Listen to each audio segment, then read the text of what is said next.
The world was breaking apart. By the late 1200s, the Mongol invasions had torn through Central Asia and Anatolia like a fire through dry grass, leaving behind nothing but ash and confusion. Entire kingdoms that had stood for centuries were gone. Cities that had been centers of learning and trade were now ruins. And in the middle of all this destruction, the once mighty Seljuk Sultanate of Rum was dying. Not in some glorious final battle, not in a heroic last stand that poets would sing about for generations. It was dying slowly, quietly, and with a kind of humiliation that made it almost worse than a sudden defeat. The sultans who had once commanded armies and controlled trade routes across Anatolia were now little more than puppets, their strings pulled by Mongol overlords from the Ilkhanate who didn't even bother to hide their contempt. Real power had evaporated from the Seljuk court like water from a cracked bowl, and what was left behind was a land full of desperate men, scrambling for whatever scraps they could grab before someone stronger took them away. Across Anatolia, dozens of small Turkish principalities known as beyliks had sprung up in the vacuum, each one led by a warlord or tribal chief who claimed some version of legitimacy, each one fighting its neighbors over territory that was barely worth holding. There was no central authority anymore. There was no order. There was only chaos, and in chaos, most men simply try to survive. This is the world that a man named Osman was born into. He was not a king. He was not a general.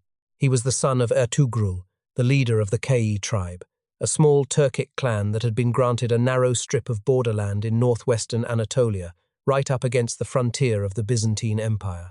This was not prime real estate. This was the edge of the known Islamic world, a dangerous no-man's land, squeezed between two powers that were both weakening, but still capable of crushing a minor tribe without much effort.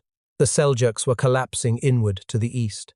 The Byzantines were declining but still held fortified cities and professional soldiers to the west. And Osman, inheriting leadership of his small tribe around 1299, found himself caught directly between them. By every reasonable measure, he should have been forgotten by history. He controlled a territory so small it barely registered on any map. He commanded a fighting force that numbered in the hundreds, not thousands. He had no treasury, no grand palace, no fleet, no siege weapons. He had almost nothing. And yet this man, this minor tribal leader on the edge of nowhere, made a decision that no one around him seemed to understand. He did not run from the collapsing Seljuk world. He did not retreat into the safety of the mountains or the anonymity of the steppe. He walked straight into the vacuum. What made Osman different from every other beylik leader fighting over the carcass of the Seljuk state was not military genius. Not yet. It was something far more subtle and far more powerful. It was his understanding of people. While other Turkish warlords spent their energy raiding and pillaging, fighting each other over scraps of territory that changed hands every few months, Osman did something else entirely. He built alliances. He married strategically, connecting his family to other tribal leaders and local notables through bonds that were harder to break than treaties written on paper. He welcomed warriors who had been displaced by the Mongol destruction, giving them a place and a purpose. He opened his doors to scholars, merchants, and wandering dervishes, the Sufi holy men whose spiritual authority carried enormous weight among the common people. He did not demand loyalty through fear or intimidation. He earned it through inclusion, through the simple but radical idea that anyone who joined his cause would be treated as part of the family, regardless of where they came from. In a world where trust had been shattered and every alliance seemed temporary, Osman's small domain became something rare and magnetic. It became a place where people actually wanted to be. Displaced fighters came because he offered them land and honor. Merchants came because he offered them protection and fair treatment. Holy men came because he offered them respect and a role in shaping the community. The snowball was small, but it was beginning to roll. And then Osman made the strategic choice that would define everything that came after.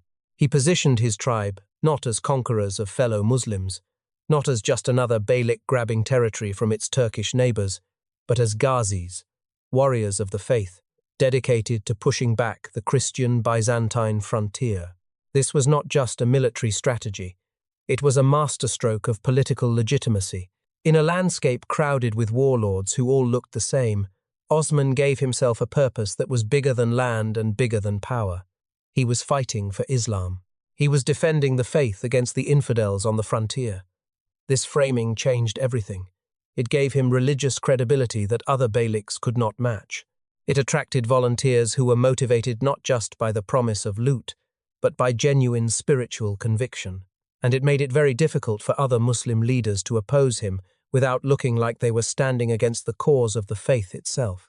His early raids against Byzantine border towns were not grand military campaigns. They were small, opportunistic strikes against weakened garrisons and poorly defended settlements. But each success, no matter how minor, brought more followers. Each captured town brought more resources, more tax revenue, more land to distribute to loyal supporters. And with each victory, the reputation of this frontier leader grew a little larger, reached a little further, pulled a few more warriors toward his banner. The dynasty that grew from this man's desperate gamble would not be named after his tribe. It would not be called the Kayyi Empire, or even the Turkish Empire. It would be called the Ottoman Empire, Osmanli, named after Osman himself, a nomad's son who stood on the edge of oblivion and chose to step forward instead of back.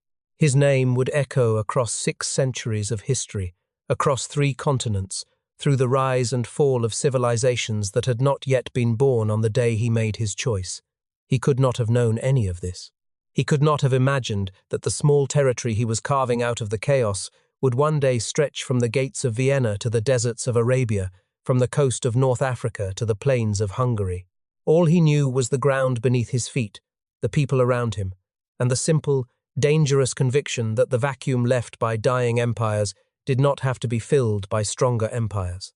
It could be filled by smarter men. But Osman would not live to see what his gamble became. That task would fall to his son, a man who would take a borderland tribe and transform it into a regional power through a single, devastating act of strategic patience. Osman never saw his greatest victory. Around 1326, as the city of Bursa was finally choking on its last reserves of grain and hope, the man who had started everything was dying. The siege of Bursa had not been the kind of dramatic assault that fills the pages of adventure stories. There were no battering rams smashing against the gates, no towers of flame lighting up the night sky, no cavalry charges against the walls. What Osman had done to Bursa was far quieter and far more devastating. He had simply cut it off from the world. For nearly a decade, his forces had surrounded the city, severing every supply line, blocking every road, intercepting every attempt by the Byzantine government to send reinforcements or food. The farmers who once fed the city could no longer reach its markets. The merchants who once brought goods from the coast could no longer pass through Ottoman territory. Bursa, one of the most important Byzantine strongholds in northwestern Anatolia, a city with thick walls and proud defenders, was being strangled in slow motion. And the man doing the strangling understood something that most military leaders of his era did not. He understood that walls, no matter how strong, cannot feed the people behind them. The walls would wait. Hunger would not. When Osman died, his son Orhan stepped into a moment of extraordinary opportunity. Bursa fell almost immediately. Some accounts say the city surrendered the very year of Osman's death, its garrison too weakened by years of deprivation to resist any longer.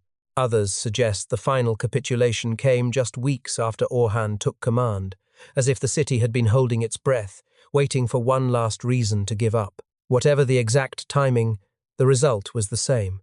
Orhan marched into Bursa, not as a raider, not as a tribal chief collecting plunder before moving on to the next target. He marched in as a ruler claiming his capital. And that single decision changed the nature of what the Ottomans were. A nomadic tribe does not have a capital. A wandering confederation of warriors does not plant its flag in a city and say, "This is where we govern from." By making Bursa his seat of power, Orhan was announcing to the world that the Ottomans were no longer just fighters on a frontier. They were a state. They had a home. They had permanence. And with permanence came something that no amount of military victory could provide on its own: legitimacy. But what Orhan built inside Bursa was even more important than the act of taking it. He did not simply sit on a throne and collect tribute. He constructed the machinery of government. He established an organized administrative system with appointed officials, tax collectors, and judges. He created a structured military hierarchy that began to move away from the loose tribal warrior bands of his father's era towards something that resembled a professional army. He minted coins bearing his own name and title, a powerful symbolic act in the medieval world that declared to every merchant, every traveller, and every rival ruler who handled those coins that the Ottomans were sovereign and here to stay. He built mosques for worship, schools for education, public baths and markets for daily life. He was not just conquering territory, he was building civilization. He was transforming a tribal confederation, held together by personal loyalty and religious zeal, into an organized state, held together by institutions, laws, and infrastructure. This was the critical leap that separated the Ottomans from dozens of other Turkish beyliks that had risen from the same chaos and would eventually disappear without a trace. Those other beyliks could fight. Orhan could govern, and the conquests did not stop at Bursa. In 1331, the ancient city of Nicaea fell to Orhan's forces. This was not just any city. Nicaea, known today as Iznik, was where the foundational creed of Christianity had been written centuries earlier, where the great church councils had gathered to define the very beliefs that shaped the Christian world. Its capture by a Muslim Turkish ruler sent a shudder through Christendom, though Europe was so consumed by its own wars, plagues, and internal conflicts that no meaningful response ever came. 6 years later, in 1337, Nicomedia fell as well, another city with deep roots in Roman and Byzantine history, another symbol of a civilization that was losing its grip on the land it had held for over 1,000 years. With each conquest, the pattern repeated. And here is where Orhan revealed the strategic instinct that would define Ottoman rule for centuries to come. He did not massacre the Greek Christian populations of these cities. He did not burn their churches or drive them from their homes. He allowed them to stay. He allowed them to worship. He allowed them to continue their trades and businesses. He taxed them, certainly, and they were not treated as equals to their Muslim neighbors, but they were allowed to live, to function, to contribute to the economy of the growing Ottoman state. This was not kindness. This was calculation. A burned city produces nothing. A functioning city full of productive people who pay taxes produces wealth. Orhan understood that an empire built on ashes would starve, but an empire built on working populations would thrive. Then came the move that would have seemed unthinkable just a generation earlier. Orhan married Theodora, the daughter of the Byzantine Emperor John VI Cantacuzenus, a Turkish Muslim tribal ruler joining his bloodline to the oldest Christian imperial dynasty in the world.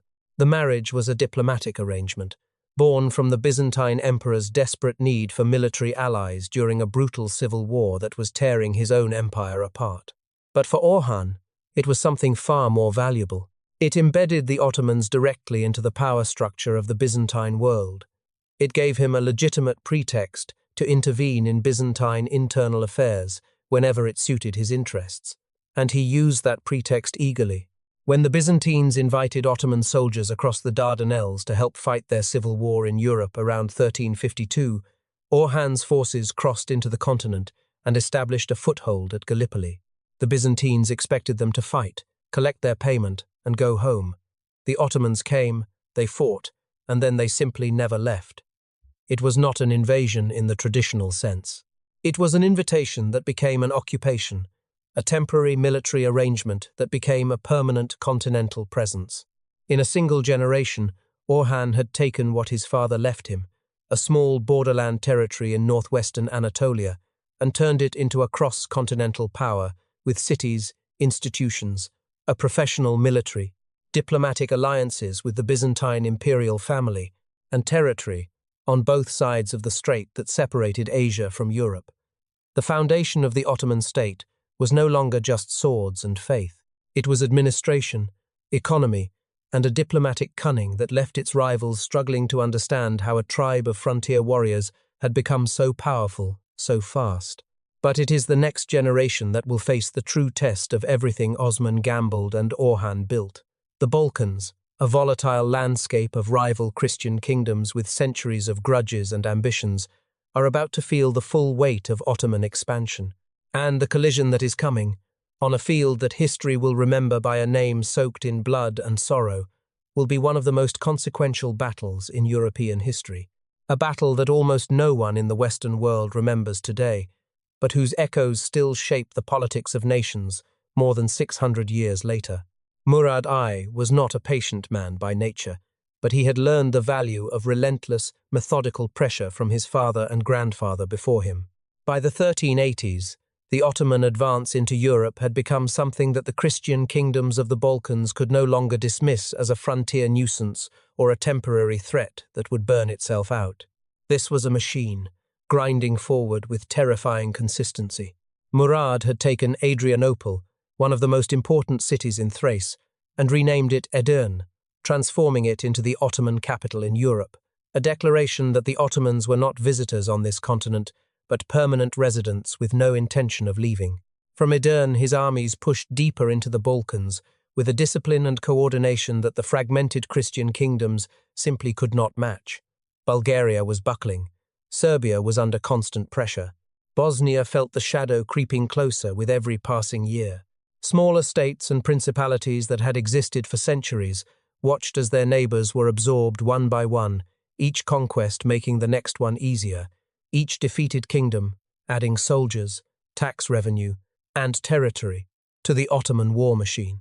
This was not the chaotic raiding of Osman's early days. This was organized imperial expansion, and it was moving faster than anyone in the Balkans had thought possible. The problem for the Balkans was not just the strength of the Ottomans, it was the weakness of their own alliances. These were kingdoms that had spent generations fighting each other with a bitterness that ran deeper than any shared religion or cultural identity could overcome. Serbs and Bulgarians had clashed for centuries over territory and influence. Bosnians maintained a complicated independence that neither their Serbian nor their Hungarian neighbors fully respected. Albanian lords operated with fierce autonomy, suspicious of everyone, and allied with no one for long. The idea of uniting against a common enemy sounded reasonable in theory, but in practice, it meant asking men who had been killing each other's soldiers and burning each other's villages for decades to suddenly stand shoulder to shoulder and trust that the man next to them would not betray them the moment the battle was over. It was an almost impossible task, and yet, by the late 1380s, the situation had become desperate enough that impossible was the only option left. The man who stepped forward to attempt this miracle was Serbian Prince Lazar Hrebeljanović. Lazar was not the most powerful ruler in the Balkans, but he was perhaps the most politically skilled, and he understood that if the Christian kingdoms did not unite now, they would be swallowed individually, one after another, until there was nothing left to save. Through a combination of diplomacy, personal appeals, and the sheer undeniable reality of the Ottoman threat, Lazar assembled the largest coordinated military force the Balkans had ever put together against the Turks. Serbian knights and soldiers formed the core, but Bosnian contingents joined as well, along with Albanian fighters and smaller groups from various Balkan regions who understood that this was likely their last chance to stop the advance before it became unstoppable. It was not a perfect alliance. It was riddled with old suspicions and competing interests, but it was real, and it was the best the Balkans could manage in the time they had. The two armies met on the 15th of June, 1389, on a wide plain in Kosovo, known as the Field of Blackbirds, Kosovo Polje. The name would become one of the most emotionally charged place names in European history, but on that morning, it was simply a battlefield, a flat expanse of ground where two forces that represented fundamentally different visions of the future were about to collide with devastating violence. The battle that followed was not a clean, decisive affair. It was brutal, chaotic, and horrifyingly costly for both sides. Ottoman discipline clashed against the desperate courage of men fighting for their homeland, their faith, and their survival as independent peoples. The fighting raged for hours, and for much of that time, the outcome was genuinely uncertain. Both armies took staggering casualties. Units broke and reformed. The ground became slick with blood, and the sounds of combat carried across the plain in a continuous roar that witnesses would remember for the rest of their lives. And then something happened that no one on either side had anticipated. During the battle, or possibly in its immediate aftermath, a Serbian nobleman traditionally identified as Milos Obilic, managed to get close to Sultan Murad I and kill him. The exact circumstances of the assassination have been debated by historians for centuries. Some accounts say Obilic pretended to defect to the Ottoman side, was brought before the Sultan, and struck him down in an act of suicidal bravery. Others say he fought his way through the chaos of the battlefield to reach the Sultan's position. The details remain uncertain, but the result is beyond dispute. The Ottoman Sultan, the leader of the most powerful military force in southeastern Europe, was dead, killed not by an opposing army, but by the desperate act of a single man who was willing to trade his own life for one chance to change the course of the war. The shock of Murad's death could have shattered the Ottoman army. It could have turned the battle into a rout, sending the Turks retreating back across the straits and buying the Balkans decades of freedom. But what happened next revealed something about the Ottoman system that was as terrifying as any military victory. Murad's son Bayezid, who was commanding a wing of the army, seized control with a speed and ruthlessness that left no room for confusion or hesitation. His first act as the new sultan, reportedly carried out while the blood on the battlefield was still wet, was to order the execution of his own brother, Yaqub, who had also fought bravely that day. There was no trial, no discussion, no weighing of Yaqub's loyalty or service. There was only the cold calculation that 2 living sons of a dead sultan meant a civil war, and a civil war in the middle of a battle would destroy everything. Bayezid eliminated the threat before it could form. This act of fratricide, brother killing brother for the throne, was not an aberration. It would become a recurring pattern in Ottoman succession for centuries, a brutal but effective mechanism for preventing the kind of destructive power struggles that tore other dynasties apart. The empire would survive because it was willing to pay prices that other civilizations considered unthinkable. Prince Lazar did not survive the day.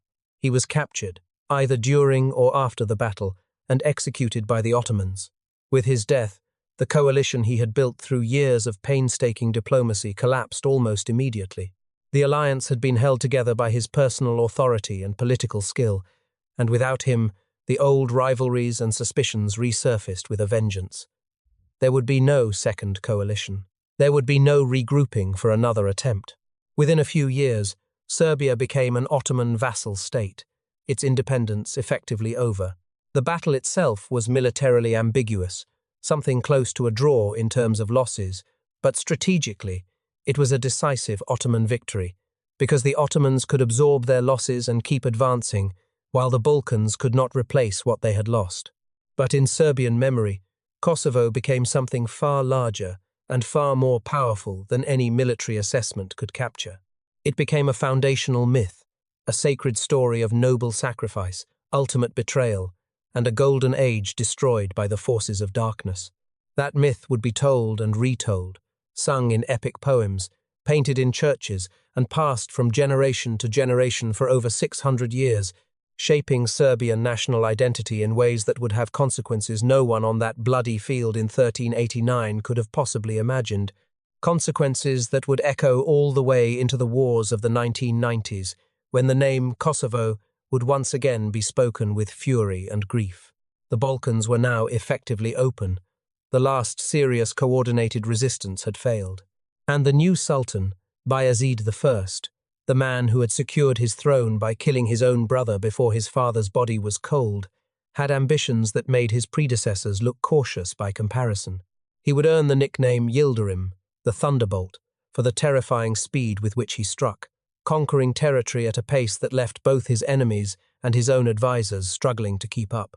But lightning, for all its power, has a way of attracting storms, and the storm that was gathering in the east, led by a conqueror whose appetite for destruction made the Ottomans look gentle, was about to collide with Bayezid's ambition in a catastrophe that would nearly erase the Ottoman Empire from the map of history. They called him Yildirim, the Thunderbolt, and the name was earned not through a single act of brilliance, but through a relentless, almost terrifying pace of conquest that left everyone around Bayezid I struggling to keep up. After Kosovo, after securing his throne over the body of his own brother, the new sultan moved with a speed that the medieval world had rarely seen.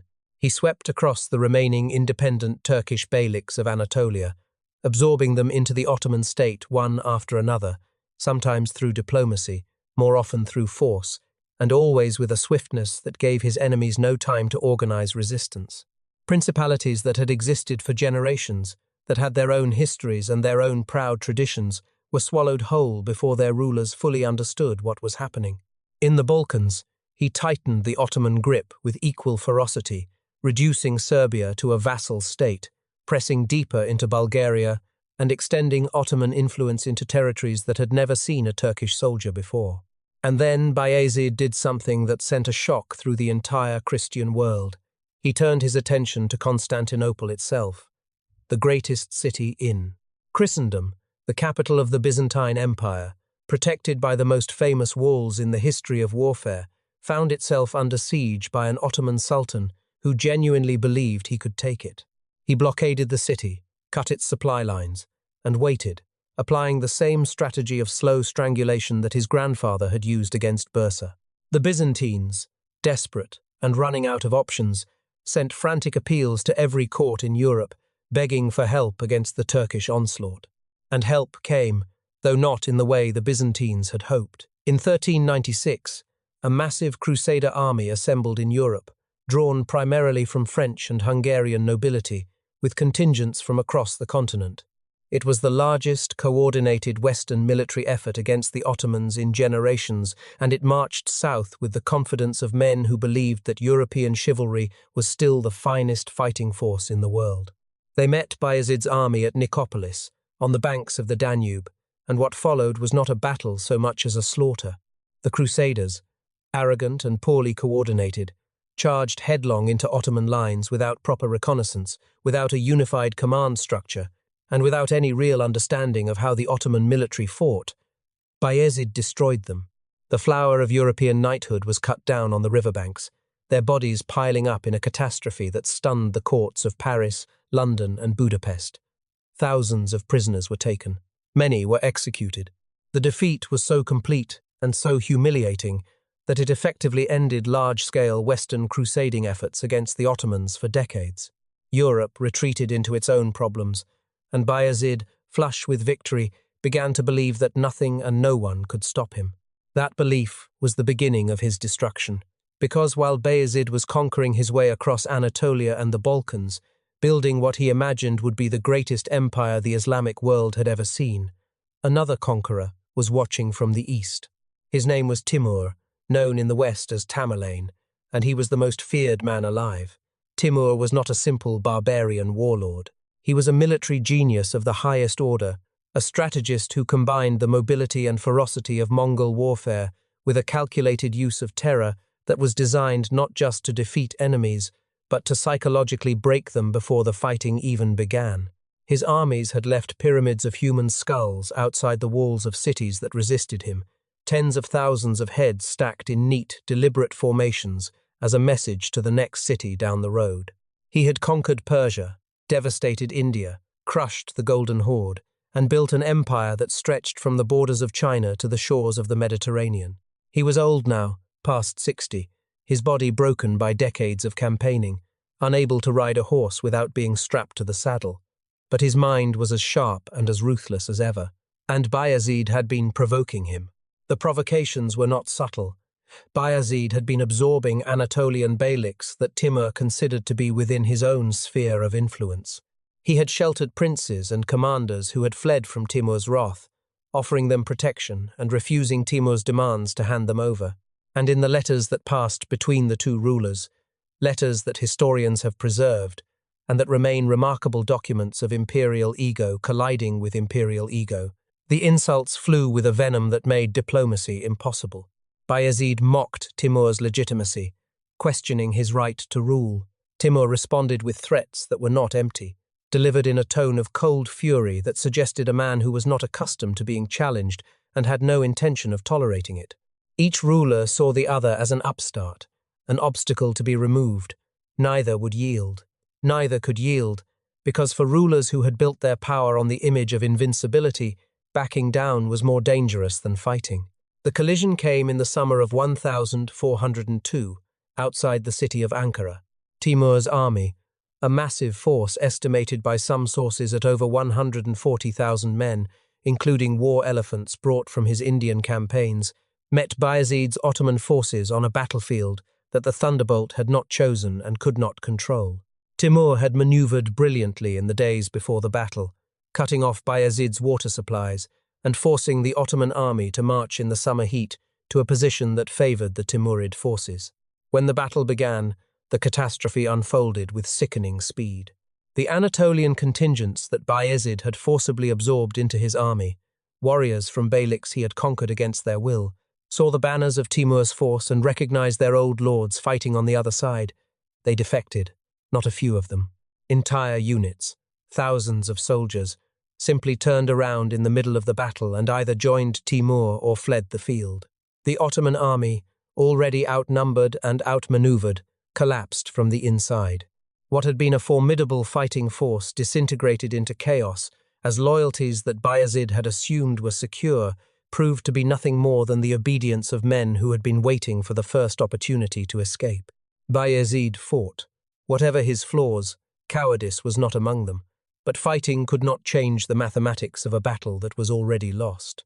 By the end of the day, the Thunderbolt was a prisoner, the first and only Ottoman Sultan to be captured alive by an enemy. The humiliation was total and absolute. Accounts of what followed vary, and historians have debated for centuries whether Timur truly kept Bayezid in an iron cage, parading him before his court as a trophy, or whether the cage was a metaphor for the psychological destruction of a man who had once believed himself to be the most powerful ruler in the world. What is not debated is the outcome. Bayezid died in captivity within a year, broken in body and spirit, likely by his own hand. The man who had crushed the flower of European chivalry at Nicopolis, who had besieged Constantinople, who had earned the name Thunderbolt for the terror of his speed, ended his life as a prisoner who could not even control the manner of his own death. But Timur's victory was not designed to replace the Ottoman Empire with his own permanent presence in Anatolia. He had come to punish, not to occupy. He systematically dismantled the centralized state that Bayezid had built, restoring the Anatolian beyliks to their former independence, shattering the territorial unity that 3 generations of Ottoman rulers had painstakingly constructed. Then he left, turning his attention to other conquests, leaving behind a fractured landscape and a dynasty in ruins. Bayezid's sons, at least 4 of them, immediately turned on each other in a vicious civil war that historians call the Ottoman interregnum. Brother fought brother across Anatolia and the Balkans for over a decade, each one claiming the throne, each one willing to ally with former enemies, Christians, rival beyliks, anyone who might give them an advantage over their siblings. The empire that Osman had gambled into existence, that Orhan had built into a state, that Murad had expanded into a continental power, appeared to be finished. Everything seemed lost. And for most empires in history, this is where the story ends, in a civil war fought over the wreckage of what once was, a slow fade into the footnotes of history. But the Ottomans were not most empires. From the blood and ashes of the interregnum, one prince would emerge victorious, and the empire he would rebuild from the ruins would be more centralized, more disciplined, and more dangerous than anything that had come before. The catastrophe of Ankara did not kill the Ottoman Empire. It taught it how to survive the unsurvivable, and that lesson would make it nearly unstoppable for the next 200 years. The Ottoman Empire should have died at Ankara. By every historical precedent, the catastrophe of 1402 should have been the end of the story. A captured sultan, a shattered army, a decade of civil war between brothers who were willing to burn everything their ancestors had built just to sit on a throne that barely existed anymore. But the Ottomans did not die. They did something far more remarkable and far more dangerous. They learned. Mehmed I, who finally won the brutal war of succession, spent his reign not expanding but consolidating, carefully stitching the fractured pieces of his father's empire back together with a patience that must have been agonizing for a man who knew how much had been lost. He rebuilt alliances. He restored the administrative systems that Timur had dismantled. He brought the Anatolian beyliks back under Ottoman influence, sometimes through diplomacy, sometimes through force. but always with the understanding that the reckless speed of Bayezid's conquests had been the very thing that made the empire vulnerable to collapse. When Mehmed I died in 1421, he left his son Murad II, an empire that was smaller than what Bayezid had ruled, but fundamentally stronger, because it was held together by institutions rather than by the personality of a single ruler.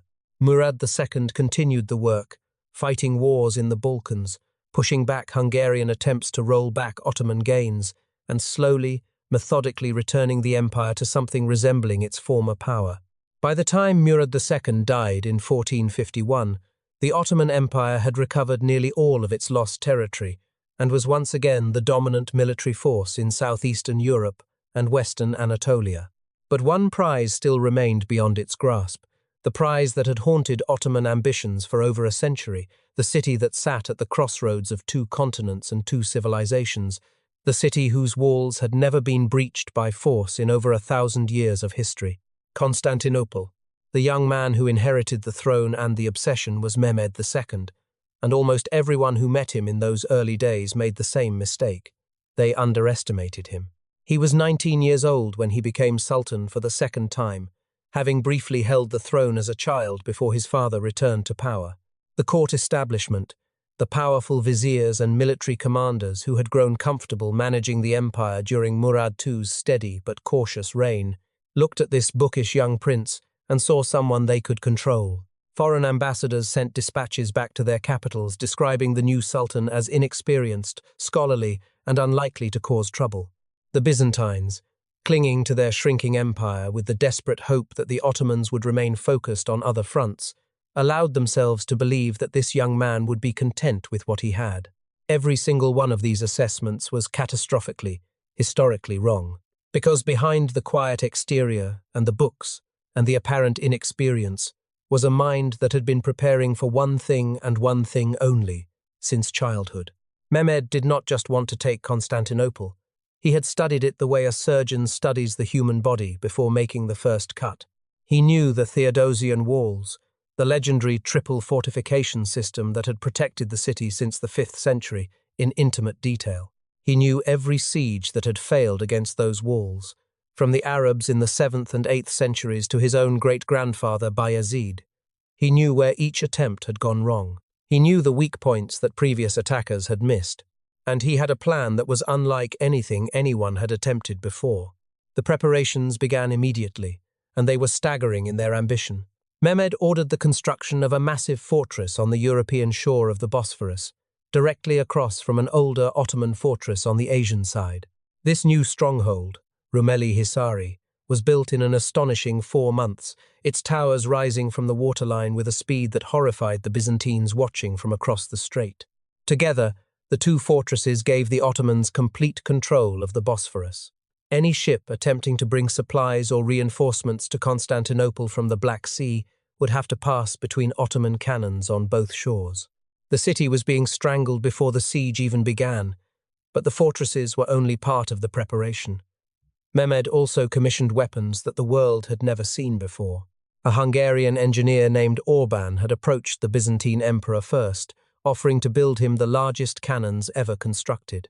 The Byzantines, their treasury nearly empty after centuries of decline, could not afford his price.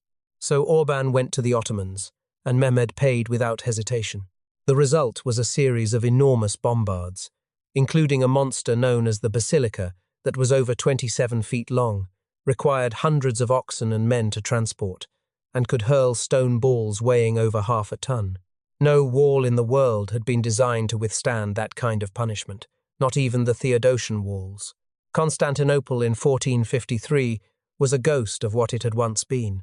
The city that had once been the largest and wealthiest in the Christian world, home to hundreds of thousands of people, the center of art, learning, and commerce for an entire civilization, had shrunk to a population of perhaps 50,000. Entire neighborhoods stood empty, their buildings crumbling, their streets overgrown. The great palaces and churches that had been the pride of the Byzantine Empire were falling into disrepair. Emperor Constantine XI, the last man to bear that ancient title, knew exactly what was coming and had spent years desperately seeking help from Western Europe. But the help that came was pitiful. a few thousand soldiers, mostly from Genoa and Venice, far too few to man the 14 miles of walls that surrounded the city, and even that meagre assistance came with a poisonous condition attached. The Pope demanded that the Orthodox Church formally submit to the authority of Rome, a requirement that most Byzantines found so deeply offensive that many reportedly said they would rather see the Turkish turban in their city than the cardinal's hat. The city was divided, demoralized, and nearly defenseless, and on the 2nd of April 1453, Mehmed's army arrived. The numbers were overwhelming. Estimates vary, but Mehmed likely brought between 50,000 and 80,000 soldiers to the siege, along with his massive artillery train and a fleet of over 100 ships. The defenders numbered perhaps 7,000, including the foreign volunteers. The mathematics were brutal, but Constantinople had survived worse odds before because the Theodosian walls had always held. For the first weeks of the siege it seemed like they might hold again. The great cannons pounded the walls day and night, creating breaches that the defenders repaired under cover of darkness with a desperate ingenuity that earned the grudging respect of even their enemies. Ottoman assaults were repelled with heavy casualties. The chain stretched across the Golden Horn kept Mehmed's navy out of the harbour, protecting the city's most vulnerable shoreline. For a brief, shining moment, the defenders dared to hope that the walls would do what they had always done. Then Mehmed did something that no military commander had ever attempted on this scale. Unable to get his ships past the great chain by water, he ordered them dragged overland.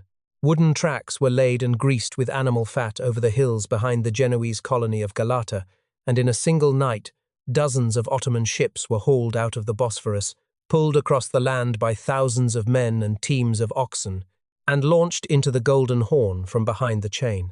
When the defenders woke to find an Ottoman fleet floating in the harbour that had been their most secure refuge, the psychological impact was devastating. The walls might hold, but the water was no longer safe. The city could now be attacked from every direction. The final assault came on the 29th of May, 1453, and Mehmed designed it with cold, calculated precision. He sent his first wave, the irregular troops and volunteer fighters known as Bashi Bazouks, against the walls, knowing they would likely fail. Their purpose was not to break through. Their purpose was to exhaust the defenders, to force the small garrison to fight through the night without rest, to wear them down physically and emotionally before the real attack came. The second wave, Anatolian regulars, pushed harder, testing the weakened defences, probing for the breaking point. They too were repelled, but at a terrible cost to the men behind the walls, who had now been fighting without pause for hours. And then, in the pre-dawn darkness, the drums began to beat a different rhythm, and the third wave advanced. The Janissaries, the elite of the Ottoman military, the most disciplined and feared infantry in the world, fresh and rested while the defenders could barely stand. They hit the walls like a wave of iron. What happened next unfolded with the terrible speed of a structure that has been weakened beyond its ability to hold. A small group of Ottoman soldiers discovered that the Kerkoporta, a small gate in the walls, had been left partially open, perhaps by retreating soldiers, perhaps through simple exhaustion and oversight. They poured through. At nearly the same moment, the Janissaries breached a section of the main wall that the great cannons had been pounding for weeks, a section that had been repaired and repaired again, until there was simply nothing left to repair. The defence, which had held with heroic determination for nearly 2 months, collapsed in minutes once the walls were pierced in multiple places. Ottoman soldiers flooded into the city. Emperor Constantine XI, the last Roman emperor, a title that stretched back in unbroken succession for nearly 1,500 years, reportedly tore off the imperial eagles that marked his armour, so he would not be captured alive and charged into the oncoming wave of soldiers. He was never seen again. His body was never conclusively identified. The Roman Empire, the oldest continuous political institution in Western civilization, ended not with a surrender or a treaty, but with one man disappearing into the chaos of a battle he knew he could not win, but refused to flee. Mehmed entered Constantinople later that day, riding through the shattered gates of the city he had dreamed of since he was a child. He went directly to the Hagia Sophia, the greatest church in the Christian world, a building so magnificent that the men who had constructed it 900 years earlier believed they had surpassed Solomon himself. He walked inside, looked up at the soaring dome that had inspired awe in every person who had ever stood beneath it, and ordered the building converted into a mosque. He prayed inside. The symbolism needed no explanation. The Christian Roman world was finished, and the Ottoman world had taken its place. But what Mehmed did in the days and weeks that followed was perhaps more significant than the conquest itself. He did not destroy Constantinople. He did not burn it or abandon it or strip it of everything valuable and move on. He rebuilt it. He repopulated it, ordering Muslims, Christians, and Jews from across his empire to relocate to the city, offering them homes and tax incentives. He restored the infrastructure. He patronized scholars, artists, and architects. He wanted Constantinople, which would gradually come to be known as Istanbul, to be the capital of a world empire, not a monument to destruction, but a living, breathing center of power and culture that would rival anything the Byzantines had ever achieved. The fall of Constantinople sent shockwaves across the known world that are still being felt today.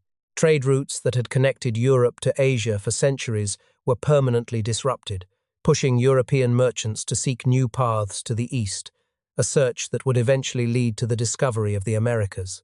Greek scholars fleeing the dying Byzantine world carried with them ancient texts and classical knowledge that poured into Italy and helped ignite the Renaissance.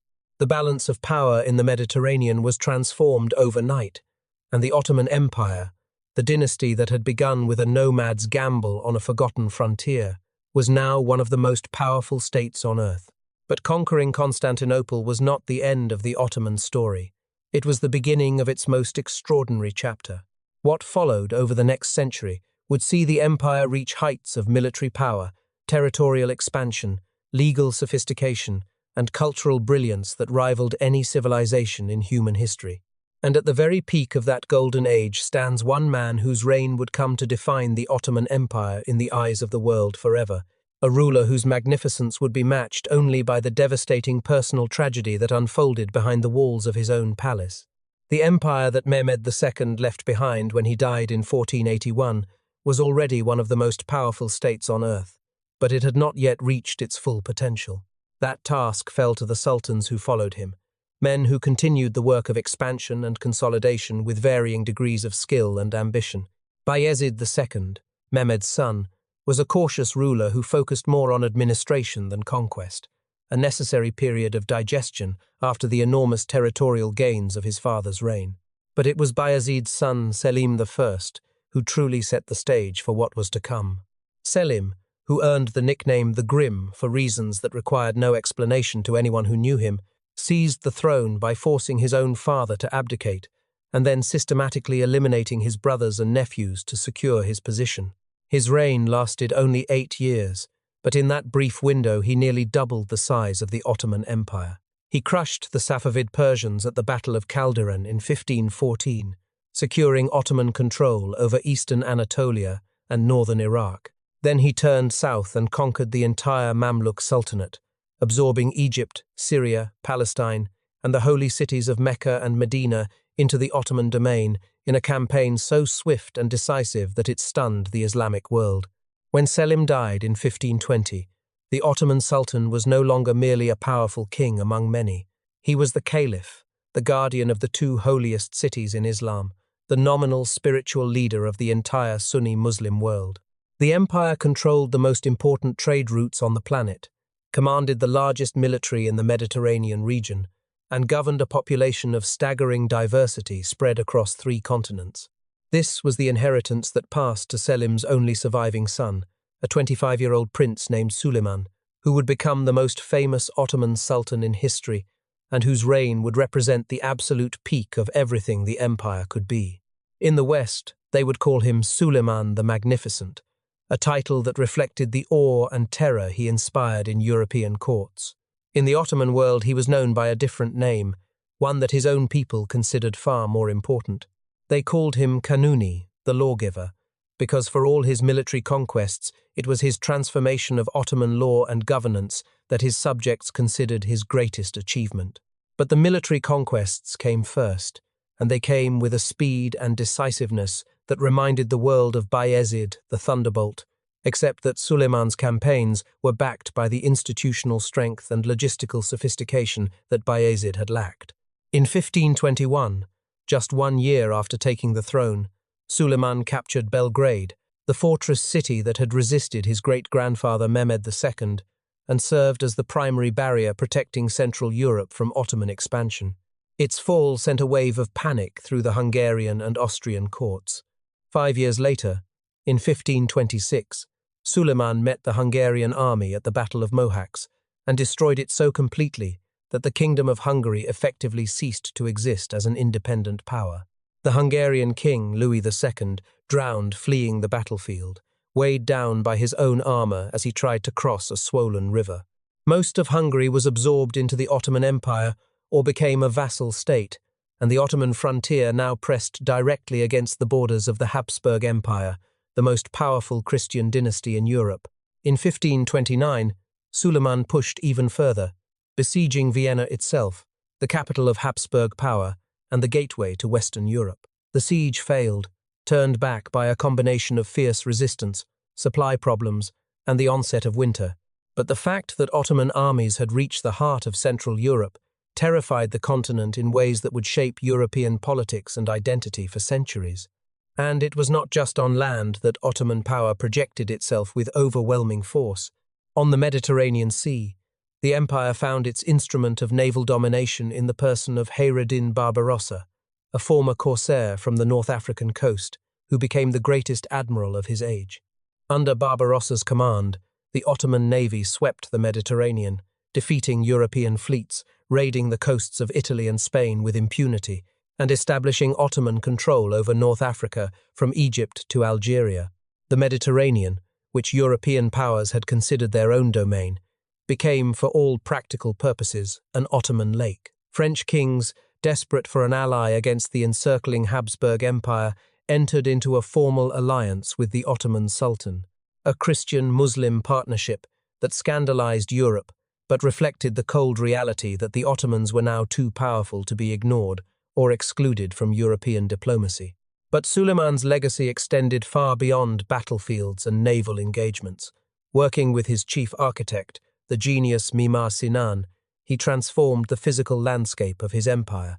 Sinan designed hundreds of buildings across Ottoman territory, including the Süleymaniye Mosque in Istanbul, a structure of such breathtaking beauty and engineering perfection that it rivaled the Hagia Sophia itself and stood as a permanent monument to the empire at its zenith. Literature, poetry, calligraphy, and the decorative arts flourished under Suleiman's patronage, and his legal reforms, the comprehensive harmonization of secular law with Islamic jurisprudence, created a framework of governance so effective that it would endure for centuries after his death. The millet system, which organized non-Muslim communities into self-governing religious groups with their own courts, schools, and leaders, reached its most sophisticated form during this period, allowing the empire to manage an extraordinarily diverse population of Turks, Arabs, Greeks, Slavs, Armenians, Jews, and dozens of other ethnic and religious groups, with a stability that contemporary European states, tearing themselves apart over Protestant and Catholic divisions, could not match. And yet, behind the golden facade of this magnificent reign, a tragedy was unfolding that would have consequences far outlasting any military victory or architectural masterpiece. Her name was Hürrem Sultan, known in the West as Roxolana, and her story is one of the most extraordinary in Ottoman history. A slave girl, likely captured from what is now Ukraine, she rose through the imperial harem to achieve something no woman had ever achieved before. Suleiman did not merely favor her, he fell in love with her so completely that he broke every established tradition of the Ottoman dynasty. He legally married her, the first Ottoman sultan to formally wed a concubine. He gave her unprecedented political influence, consulting her on matters of state, allowing her access to power that horrified the traditionalists of the court. And Hürrem used that influence with a ruthless intelligence that would reshape the future of the dynasty. Her target was Mustafa, Suleiman's eldest son by another woman, the heir apparent who was beloved by the army and respected by the public. Mustafa was everything an Ottoman prince should be: capable, charismatic, experienced in governance and military command. He was also the single greatest obstacle between Hurrem's own sons and the throne. Over years of patient manipulation, Hurrem and her allies allegedly poisoned Suleiman's mind against his firstborn, whispering that Mustafa was plotting rebellion, that the prince's popularity with the army was a sign not of loyalty, but of dangerous ambition. In 1553, Suleiman summoned Mustafa to his tent during a military campaign. When the prince entered, there was no meeting, no conversation, no chance to defend himself. Executioners were waiting. Mustafa was strangled with a bowstring, while his father, according to some accounts, watched from behind a screen. The army was devastated. The public mourned openly. And the Ottoman Empire lost the most capable successor it had at the moment. It needed capable leadership most. Suleiman himself died in 1566 during the siege of Szigetvar in Hungary, his body failing him at last after 46 years on the throne. His death was kept secret for weeks, his corpse carried in a covered litter so the army would continue fighting. The siege succeeded, but Suleiman never knew it. He died believing the battle was still undecided, the last great sultan of the Ottoman Golden Age passing from the world without knowing whether his final campaign had been won or lost. The man who succeeded him, Selim II, Hurrem's son, was known to history as Selim the Sot, a ruler whose primary interests lay in wine and pleasure rather than governance or war. The execution of Mustafa had removed the strongest candidate and replaced him with the weakest, and the consequences of that single act of palace politics would ripple through the empire for generations. The seeds of decline had been planted in the very heart of the Golden Age, watered by jealousy, love, and the ancient poison of unchecked power. The decline would not come suddenly. It would creep forward slowly, almost invisibly at first, masked by the sheer size and institutional momentum of an empire that still controlled 3 continents. But the signs were there for anyone willing to look, and the world around the Ottomans was changing in ways that no amount of military power, no matter how vast, could hold back forever. The Golden Age did not end with a crash. There was no single moment when the Ottoman Empire stopped being great and started being vulnerable. Instead, it happened the way a mighty tree begins to rot, from the inside, so slowly that from the outside everything still looks strong and tall, while the core is quietly turning to dust. When Selim II took the throne after his father Suleiman's death in 1566, the empire he inherited was still the most powerful state in the Mediterranean world, still commanding armies that numbered in the hundreds of thousands, still governing territory that stretched across 3 continents. But Selim was not his father. He was not his grandfather. He was not any of the fierce, ambitious, personally engaged sultans who had built the empire over the previous 2.5 centuries. He was a man whose interests lay in the pleasures of the palace rather than the burdens of governance, a ruler who preferred wine to war councils, earning him the nickname that history would never let him escape, Selim the Sot. The real power during his reign shifted to the Grand Viziers, particularly the remarkably capable Sokolu Mehmed Pasha, a man who had been born a Serbian Christian, taken through the Devshirme system as a boy, and risen through sheer talent to become the most powerful administrator in the empire. Sokolu effectively ran the Ottoman state for years, maintaining its military commitments, managing its finances, and holding together the vast bureaucratic machinery that kept 3 continents under a single government. But the fact that the empire needed a grand vizier to compensate for a sultan who could not or would not govern was itself a symptom of something deeply wrong. The system that had produced Mehmed the Conqueror and Suleiman the Lawgiver had now produced a man who needed others to do his job for him, and that pattern would only grow worse with time. The first crack in the empire's aura of military invincibility came at sea. In October of 1571, a massive combined European fleet, organized by the Holy League, an alliance of Spain, Venice, and the Papacy, met the Ottoman navy in the Gulf of Patras off the coast of Greece in the battle that history remembers as Lepanto. The result was devastating. The Ottoman fleet was destroyed, dozens of galleys sunk or captured, thousands of sailors and soldiers killed. Church bells rang across Europe in celebration. For the first time in living memory, a major Ottoman military force had been decisively defeated, and the myth of Turkish invincibility that had haunted European nightmares for 2 centuries was shattered in a single afternoon. The Ottomans, demonstrating the institutional resilience that still characterized the empire, rebuilt their entire fleet within a year, and the strategic impact of Lepanto proved limited. The Ottomans retained control of the eastern Mediterranean and continued to dominate North Africa. But symbols matter, sometimes more than strategy, and Lepanto planted a seed of confidence in European minds that would grow steadily over the following century. The Turks could be beaten. They were not invincible. And if they could be beaten at sea, perhaps they could be beaten on land as well. Inside the empire, the problems were multiplying in ways that were far more dangerous than any single naval defeat. The Janissary Corps, the elite military institution that had been the backbone of Ottoman power since the 14th century, was rotting from within. These soldiers had once been the most disciplined, most feared fighting force in the world, recruited as Christian boys through the Devshirme system, converted to Islam, educated, trained with brutal rigor, and forged into a professional army that owed its loyalty to the Sultan alone. But over the decades following Suleiman's death, the corps began to change. Born Muslims were allowed to join, diluting the unique character of the institution. Entry could be purchased through bribes rather than earned through merit. Janissaries began engaging in commerce and politics, accumulating wealth and influence that had nothing to do with military service. They became kingmakers, a political force so powerful that they could and did depose sultans who attempted reforms that threatened their privileges. The very institution that had made the empire great was now the single greatest obstacle to the changes the empire desperately needed to survive. And then there was the cage. The early Ottoman solution to the problem of succession had been fratricide, each new sultan executing his brothers to prevent civil wars. It was brutal, but it was effective, and it ensured that the man on the throne had proven himself capable of at least one ruthless act of political survival.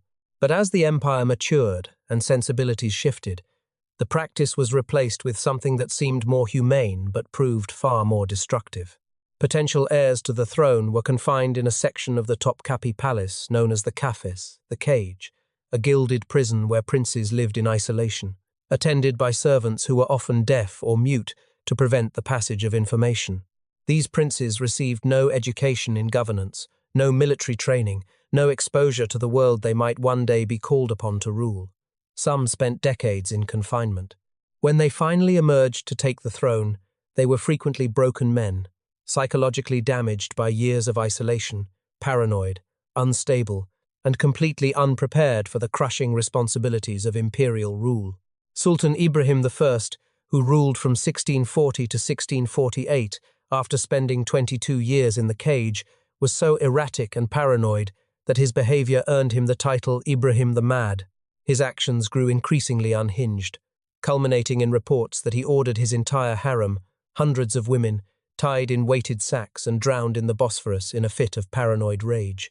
His own mother, the Valid Sultan who had once fought to protect his life, eventually concluded that her son was a danger to the empire itself, and conspired with the Janissaries to have him deposed and strangled. His successor, Mehmed IV, came to the throne as a child and spent most of his adult reign hunting in the countryside, while grand viziers attempted to manage an empire that was coming apart at the seams. While the Ottoman Empire was producing rulers from the cage and fighting off its own Janissaries, the world outside was transforming at a pace that the Ottoman system simply could not match. The discovery of the Americas and the opening of oceanic trade routes around the Cape of Africa had fundamentally altered the global economy. Goods that had once flowed through Ottoman-controlled territories, enriching the empire through taxation and trade, now traveled by sea routes that bypassed Ottoman lands entirely. European nations were flooding their treasuries with silver from the New World, while Ottoman revenues stagnated and inflation ate away at the purchasing power of soldiers and officials. The empire had always relied on conquest to fuel its economy, distributing captured lands and wealth to maintain loyalty and fund the military machine. But by the late 1600s, there were no more profitable conquests to be had. The frontiers had hardened against increasingly capable European armies, and the cost of campaigning was rising while the rewards were shrinking. The military gap between the Ottomans and Europe was widening with every passing decade.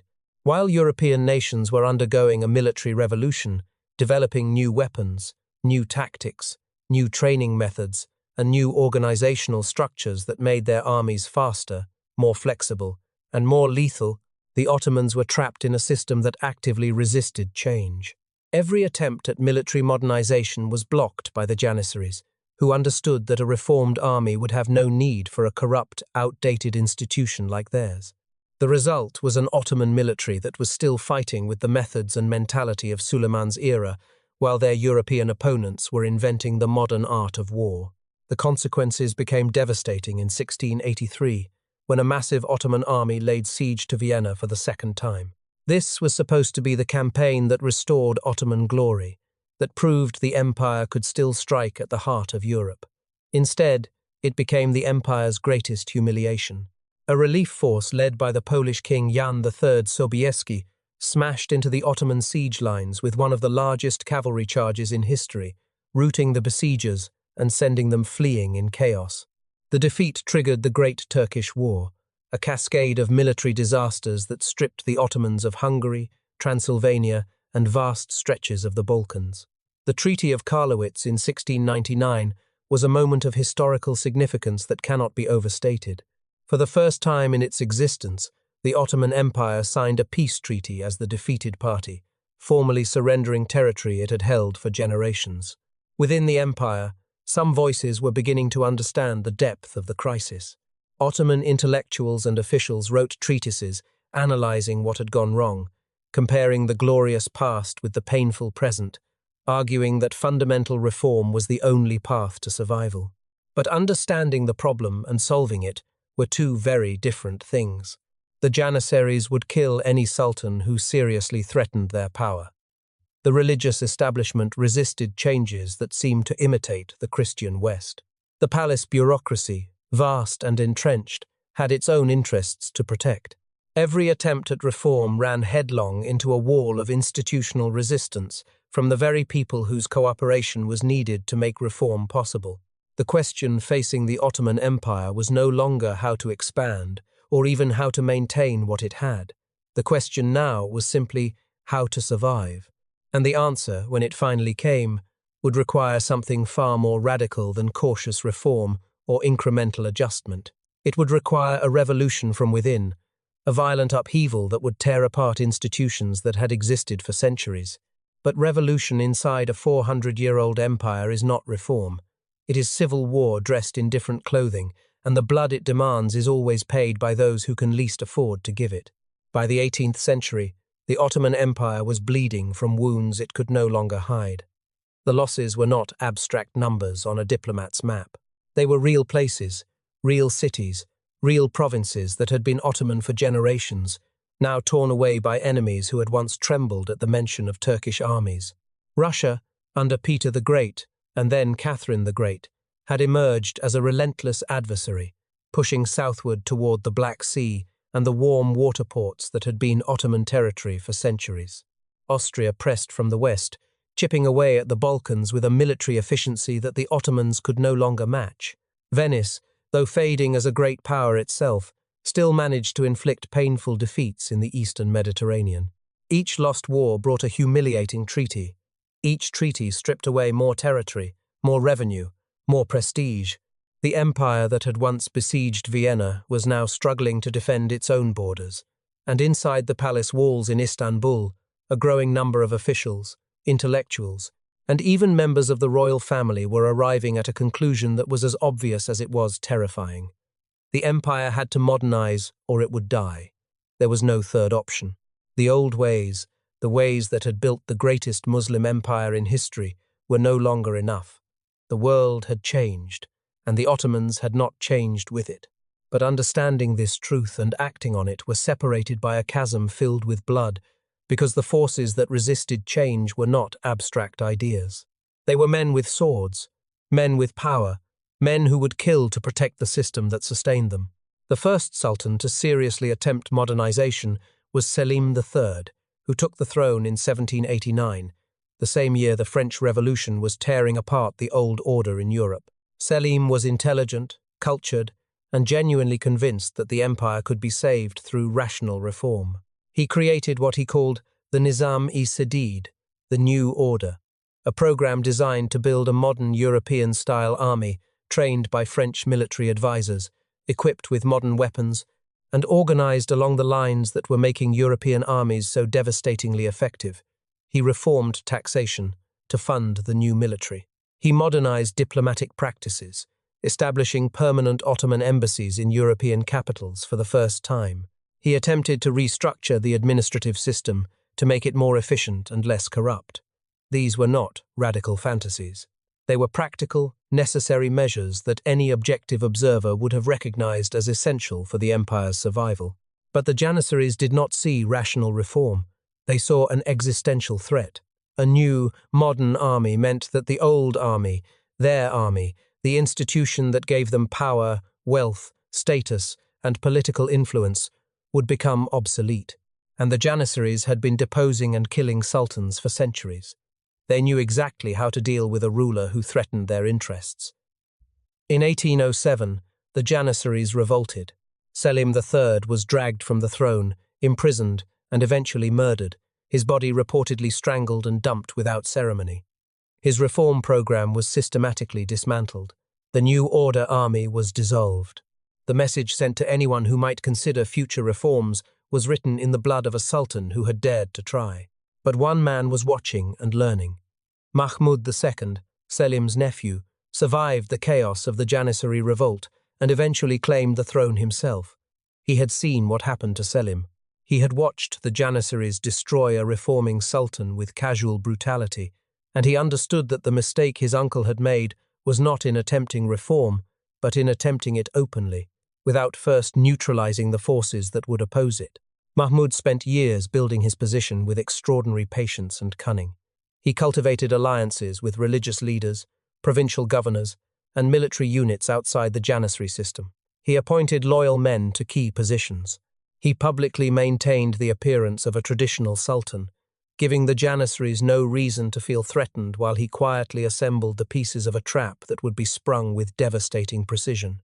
In June of 1826, Mahmud announced the creation of a new military corps, a modern unit trained along European lines. The Janissaries reacted exactly as he knew they would.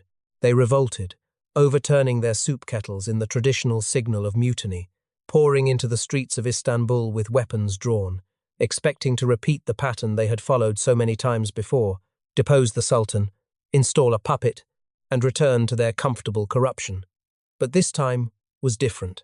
Mahmud had positioned loyal artillery units around the Janissary barracks in advance. When the revolt began, he gave the order to fire. The barracks were bombarded with cannon fire. Thousands of Janissaries were killed in the bombardment and the fighting that followed. Thousands more were hunted down in the days and weeks after, executed, imprisoned, or exiled to the farthest corners of the empire. An institution that had existed for over 400 years, that had once been the terror of Europe and the backbone of Ottoman military power, was destroyed in a single blood-soaked day.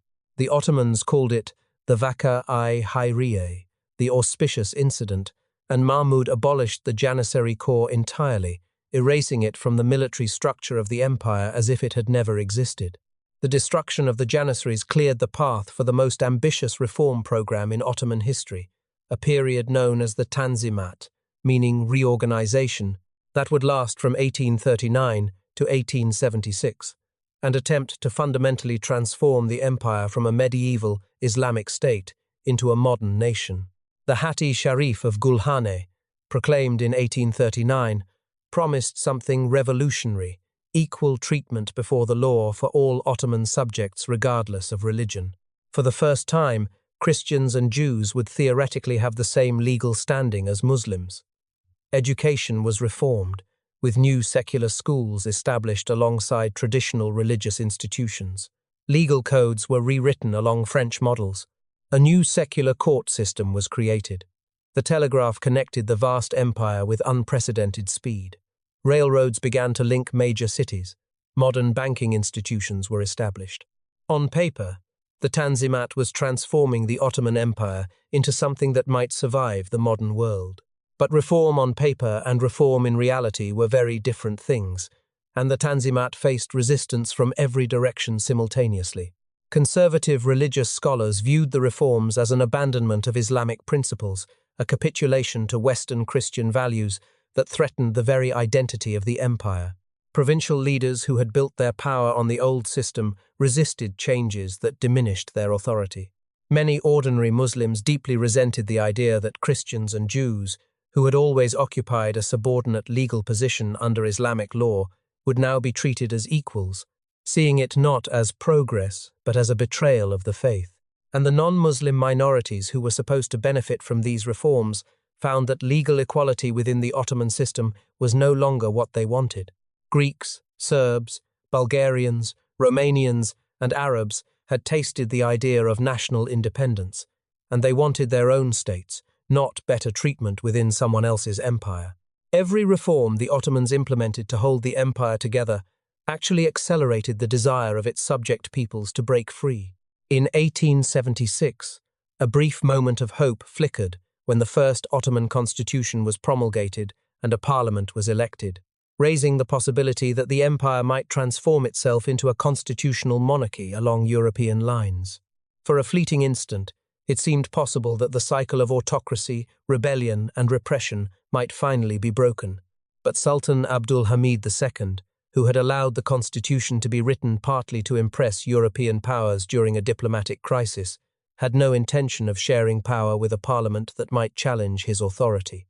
Within 2 years, he suspended the constitution, dissolved the parliament, and settled into 3 decades of absolute rule, maintained through a vast network of secret police, spies, informants, and censors that reached into every corner of the empire. The brief constitutional experiment was over, and the paradox of Ottoman reform stood exposed in its full, cruel clarity. Every reform that succeeded made the empire look more European, but feel less Ottoman. Every reform that failed confirmed the growing conviction, both inside and outside the empire, that the Ottomans were simply incapable of adapting to the modern world. The reformers found themselves trapped in an impossible position, unable to go back to a past that no longer worked, and unable to reach a future that kept slipping through their fingers. But the reformers had not given up. A new generation was rising, younger, angrier, more radical, and more desperate than any that had come before. They organized in secret, communicated through underground networks, and dreamed of a revolution that would sweep away the old order and build something new from the wreckage. They called themselves the Young Turks, and they were about to seize control of an empire in its final act. But what they would build from the ashes would carry a price so terrible that its consequences would haunt the world for more than a century. In July of 1908, something happened in the Ottoman Empire that no one had truly believed was possible anymore. A group of young military officers and intellectuals, organized through a secretive political network called the Committee of Union and Progress, forced Sultan Abdul Hamid II to do what he had refused to do for over 3 decades. They made him restore the constitution. The revolution began not in Istanbul but in the provinces, in Macedonia, where Ottoman army officers who had been educated in modern military academies and exposed to European ideas of liberty, equality, and constitutional government decided that they could no longer serve a regime that was driving the empire into its grave. When word spread that the constitution had been restored and that elections would be held, the reaction across the empire was extraordinary. In cities from Istanbul to Beirut, from Thessaloniki to Baghdad, people poured into the streets in celebration. Muslims embraced Christians. Jews joined the parades. Ottoman flags flew alongside banners calling for liberty, justice, and brotherhood. For one brief, intoxicating moment, it seemed as though the Ottoman Empire might actually reinvent itself, that the multi-ethnic, multi-religious society that had survived for 6 centuries might find a new form of unity through democratic governance rather than imperial autocracy. Photographs from those days show faces filled with genuine hope, people who truly believed that the darkness of Abdul Hamid's police state was over and that a new dawn was breaking. The dawn lasted approximately 1 year before reality came crashing through the windows. The revolution had created a power vacuum, and the empire's enemies moved with predatory speed to exploit it. Austria-Hungary, which had been administering Bosnia-Herzegovina under an international agreement, formally annexed the territory outright, daring the weakened Ottoman state to object. Bulgaria, which had been technically an Ottoman vassal, declared full independence. Crete announced its union with Greece. In a single devastating year, without a single major battle being fought, the Ottoman Empire lost significant territory and prestige simply because the rest of the world recognized that the revolutionary government was too disorganized and too fragile to respond. The Young Turks learned a brutal lesson from this cascade of losses, a lesson that would shape everything they did afterward. Liberalism, they concluded, was a luxury that a dying empire surrounded by vultures could not afford. Freedom and equality were beautiful ideas, but they meant nothing if the state was too weak to defend its own borders. What the empire needed was not democracy. It needed strength. It needed unity. And it needed leaders who were willing to do whatever was necessary to hold what remained together. Those leaders emerged in the form of three men who would become known to history as the three Pashas, Enver, Talat, and Cemal. After suppressing a counter-revolution attempt by conservative forces in 1909, an uprising they crushed by deposing Abdul Hamid II entirely and replacing him with a compliant figurehead sultan, these three men gradually consolidated power into their own hands. By 1913, they effectively ruled the Ottoman Empire as a military triumvirate, making decisions that affected millions of lives with the authority of dictators and the confidence of men who believed that only they understood what the empire needed to survive. Enver Pasha, the most ambitious and arguably the most reckless of the three, saw himself as a military genius destined to restore Ottoman glory. Talat Pasha, the political mastermind, was a former telegraph operator who had risen through the revolutionary underground to become the most powerful civilian in the government. Cemal Pasha controlled the navy and governed Syria with an iron hand. Together, they were young, driven, and increasingly willing to sacrifice anything and anyone in pursuit of their vision for the empire's future. That vision was tested and transformed by the Balkan Wars of 1912 and 1913, which inflicted upon the Ottoman Empire a humiliation so profound that it rewrote the ideological foundations of the state. A coalition of Balkan nations, Greece, Serbia, Bulgaria, and Montenegro, small countries that the Ottomans had once ruled with absolute authority, attacked the empire and in a matter of months stripped it of nearly all its remaining European territory. The military defeat was catastrophic, but the human cost was even worse. Millions of Muslim civilians, Turks, Albanians, Bosnians, and others who had lived in the Balkans for generations were driven from their homes in waves of ethnic violence and forced to flee to Anatolia as refugees. They arrived traumatized, destitute, and filled with a burning rage against the Christian populations they blamed for their suffering. The empire that had once besieged Vienna now controlled nothing in Europe except a narrow strip of land around Istanbul. The multi-ethnic Ottoman identity, the idea that Turks, Arabs, Greeks, Armenians, and Jews could coexist under a single imperial umbrella, was shattered by the Balkan catastrophe. In its place, the Young Turk leadership embraced a new ideology, Turkish nationalism, sometimes combined with the even more ambitious dream of pan-Turanism, the unification of all Turkic peoples from Anatolia to Central Asia. This ideological shift had a dark corollary. If the empire was now defined by Turkish identity, then non-Turkish minorities, particularly the Armenians, Greeks, and Assyrians who lived within Anatolia itself, were no longer fellow citizens to be governed. They were potential threats to be managed, controlled, or eliminated. In August of 1914, the three Pashas made the decision that would seal the empire's fate. They secretly signed an alliance with Germany and entered the First World War, betting everything on a German victory that would allow the Ottomans to recover lost territory and neutralize the existential threat posed by Russia. It was a monumental gamble driven primarily by Enver Pasha's conviction that the Central Powers would win and that the Ottoman Empire could ride their coattails back to greatness.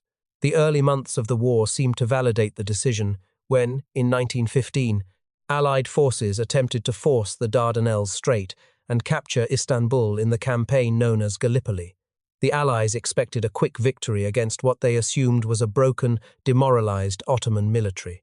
Instead, they met fierce, determined resistance organized by a brilliant young officer named Mustafa Kemal, who rallied his troops with a ferocity that turned Gallipoli into a bloodbath for both sides. The Allies eventually withdrew in humiliation, and Gallipoli became the one shining moment of Ottoman military success in the war, the battle that would make Mustafa Kemal a national hero and set him on a path that would eventually lead far beyond the battlefield. But Gallipoli could not mask the horrors unfolding elsewhere. In 1915, as the war raged on multiple fronts, the Ottoman government initiated the systematic deportation and destruction of its Armenian population. What followed was one of the most devastating atrocities of the 20th century. Armenian communities that had existed in Anatolia for thousands of years were uprooted entirely. Men were separated from their families and killed. Women, children, and the elderly were forced on death marches through the deserts of Syria, marches designed not to relocate, but to exterminate through exhaustion, starvation, dehydration, and exposure. Those who survived the marches were concentrated in camps where disease and deliberate neglect finished what the desert had started. Historians estimate that between 600,000 and 1.5 million Armenians perished in what is widely recognized as the Armenian Genocide, though the exact numbers remain contested and the Turkish government's refusal to formally acknowledge the events, as genocide continues to be one of the most painful diplomatic wounds in the modern world. Assyrian and Greek populations within the empire were targeted in related campaigns of ethnic violence that claimed hundreds of thousands of additional lives. The Young Turks, who had once promised liberty and equality for all Ottoman citizens, had become the architects of industrialized ethnic destruction. The war ground on, and the Ottoman Empire crumbled from every direction. The Arab Revolt, sparked by British promises of independence and led by Sharif Hussein of Mecca, with the logistical support of British officers, stripped away the empire's Middle Eastern territories. British forces advanced relentlessly through Palestine and Mesopotamia. The Russian threat temporarily receded when the Russian Revolution consumed the Tsar's empire in 1917, but this brief reprieve could not reverse the tide of comprehensive military defeat. By the autumn of 1918, the Ottoman army was broken, its economy shattered, its population exhausted by years of war, famine, and disease that had killed millions of Ottoman citizens of every ethnicity and religion. On the 30th of October 1918, the Ottoman Empire signed the Armistice of Mudros, surrendering to the Allied powers. The three pashas, the men who had gambled the empire's existence on a German alliance and lost everything, fled the country in the night aboard a German submarine, leaving behind a shattered state and a population that would bear the consequences of their decisions for generations. Allied forces occupied Istanbul. The Sultan became a puppet of foreign powers. The Ottoman Empire, after 600 years, was effectively dead. But the story does not end with surrender and occupation. From the wreckage of the empire, one man was already preparing to build something entirely new. The hero of Gallipoli, Mustafa Kemal, had survived the war with his reputation not only intact, but enhanced, and he was watching the Allied occupation of his homeland with a cold fury that would soon ignite into action. What he would forge from the ashes of the Ottoman Empire would be something the world had never seen before, a nation so deliberately, so ruthlessly separated from its imperial past, that modern Turkey would spend the next century struggling to decide what to remember, what to honor, and what to forget. In 1920, the victorious Allied powers sat down to carve up what remained of the Ottoman Empire, and the document they produced was designed not merely to punish a defeated enemy, but to erase it from the map of the world. The Treaty of Sèvres read like a death certificate, written in the language of diplomacy. Greece was awarded enormous portions of western Anatolia, including the city of Smyrna and its surrounding region, territories where Greeks and Turks had lived side by side for centuries. An independent Armenian state was proposed in the east, carved from lands that the Ottoman government had depopulated through genocide just 5 years earlier. The possibility of an independent Kurdistan was mentioned. France and Italy were granted zones of influence across southern Anatolia. What remained of the Ottoman state was a landlocked rump territory in the center of Anatolia, stripped of its coastlines, its resources, its cities, and its dignity. The Sultan in Istanbul, Mehmed VI, accepted these terms because he had no power to do anything else. His government was a puppet of the Allied occupation forces that controlled his capital, and he had neither the military strength nor the political will to resist the dismemberment of the empire his ancestors had built over 6 centuries. For anyone watching from Istanbul in 1920, the Ottoman story was over. The empire was not just defeated.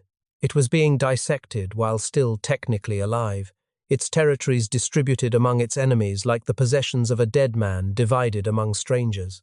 But in the Anatolian interior, in the dusty city of Ankara that most Europeans could not have found on a map, one man refused to accept the verdict. Mustafa Kemal had survived the war with something no other Ottoman leader possessed, a military reputation forged at Gallipoli that gave him credibility with both soldiers and civilians, combined with a political intelligence sharp enough to understand that the Sultan's government in Istanbul was finished, and that the future of the Turkish people would be decided not by diplomats in Paris or London, but by whoever could organize effective resistance on the ground. Kemal slipped out of Istanbul and traveled to Anatolia, where he began building what would become the Turkish national movement, a coalition of former Ottoman officers, local militias, peasant fighters, and anyone else willing to take up arms against the forces that were carving up their homeland. He established a rival government in Ankara, declared the Istanbul government illegitimate, and announced that the Turkish nation would decide its own fate. It was an act of breathtaking defiance against the most powerful military alliance on earth, launched from a position of almost total weakness. The war that followed should have been impossible to win. Greek forces, backed by British encouragement and armed with modern equipment, advanced deep into Anatolia, pushing toward Ankara itself. Armenian forces pressed from the east. French troops occupied parts of the south. The situation was so desperate that many of Kemal's own supporters doubted whether resistance was anything more than a suicidal gesture. But Kemal proved to be something that the Allied powers and their Greek proxies had not anticipated, a military commander of genuine brilliance, operating on his own territory, with an army of men who were fighting not for an empire or a sultan, but for their homes, their families, and their survival as a people. He dealt with his enemies methodically, negotiating with the French and Italians to neutralize them diplomatically, while concentrating his limited military resources where they mattered most. He defeated the Armenian forces in the east, securing that front, and then he turned his full attention to the Greeks. The Battle of Sakarya, in August and September of 1921, was the moment when the fate of Turkey was decided. Greek forces had advanced to the Sakarya River, less than 80 kilometers from Ankara, close enough that the sound of artillery could be heard in the streets of the nationalist capital.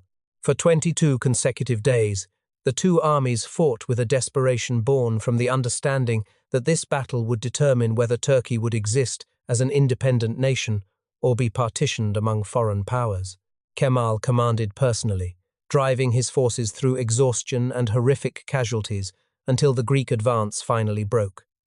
The Greeks retreated, and though they were not yet destroyed, the tide had turned. A year later, in the summer of 1922, Kemal launched the Great Offensive, a devastating counterattack that shattered the Greek army and sent it fleeing westward toward the coast in a rout that became a catastrophe. The Turkish forces pursued relentlessly, driving the Greeks all the way to the port city of Smyrna, known to the Turks as Izmir. What happened when the Turkish army reached Smyrna in September of 1922 was one of the most devastating urban disasters of the 20th century. The city burned in a catastrophic fire that destroyed the Greek and Armenian quarters almost entirely. Hundreds of thousands of Greek and Armenian civilians crowded the waterfront in scenes of indescribable panic, desperately trying to board any ship that would take them away from the advancing army. Allied warships sat in the harbour and largely watched. The military victory was total, the reclamation of Anatolia complete, but the human cost was staggering, measured in burned neighbourhoods, drowned refugees, and a level of civilian suffering that would scar the memories of multiple nations for generations.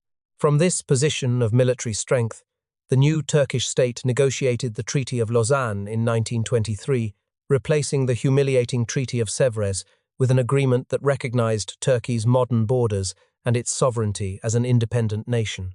The treaty also formalized one of the largest forced population transfers in modern history, a massive exchange in which Greek Orthodox Christians living in Turkey were sent to Greece and Muslims living in Greece were sent to Turkey. Over 1 million people were uprooted from communities where their families had lived for centuries, forced to leave behind their homes, their businesses, their neighbors, and their dead, relocated to countries where they often did not speak the language and were not welcome.